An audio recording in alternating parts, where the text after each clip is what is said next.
আজকে আমাদের মাঠে ধানগুলো পড়ে যাওয়ায় ওইগুলো বাঁধতে যেয়ে যা যা ঘটনা ঘটলো ওইটাই বলি। A few moments later. আজকে সকাল সকাল চা খেয়ে দিয়ে আমি আমার নতুন R15টাকে নিয়ে বেরিয়ে গিয়েছিলাম মাঠ যাব বলে, কারণ ঝড় বৃষ্টি যা দিয়েছে আমাদের এইদিকে, ঝড় বৃষ্টিতে সব ধানগুলো পড়ে গেছে, তাই ওইগুলোই আজকে সোজা করতে যেতে হবে।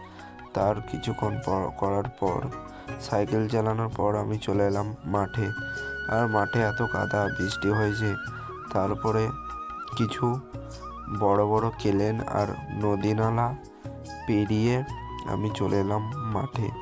আর মাঠে এত পরিমাণ কাদা যে ভাবাই যায় না, চলতেই পারা যায় না। তারপর কিছুক্ষণ হাঁটাহাঁটি করার পর আমি জমিতে চলে এলাম।